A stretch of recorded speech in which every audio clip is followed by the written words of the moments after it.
అవకాశం ఇచ్చిన దేవుడికి మరొకసారి వందనాలు. యేసుప్రభు గారి సిలువలో పలికిన 7 మాటల్లో మొదటి మాట నేను చెప్పాలనుకుంటున్నానండి.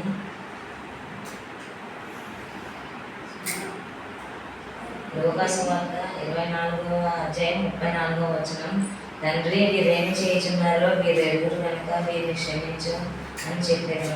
యేసుప్రభు ఎందుకు ఆ మాట పలికాను అంటే ఆ సందర్భం ఏమిటి అని అంటే యేసుప్రభు గారిని యేసుప్రభు సిలువలో ఉన్నప్పుడు ఆయన్ని హేళన చేస్తారు.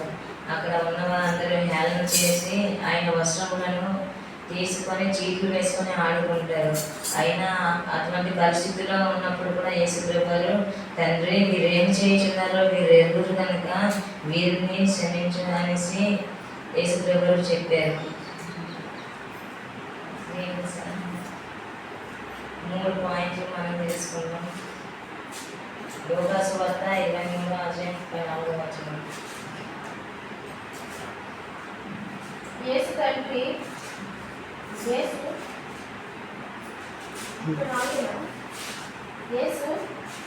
వీరేం చేస్తున్నారు వీరు ఎదురు కనుక వీరిని క్షమించమని చెప్పాను.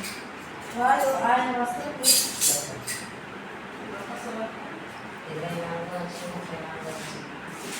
వారి వస్తువులు పంచుకుంటే చీట్లు వేసింది.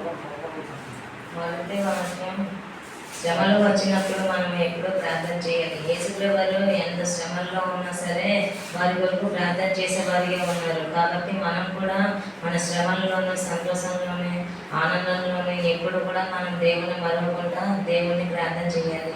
2వ వాక్యం ఏంటంటే మనము మన శత్రువులను ప్రేమించాలి. మన శత్రువుల కొరకు మనం ప్రార్థన చేసేవారిగా ఉండాలి.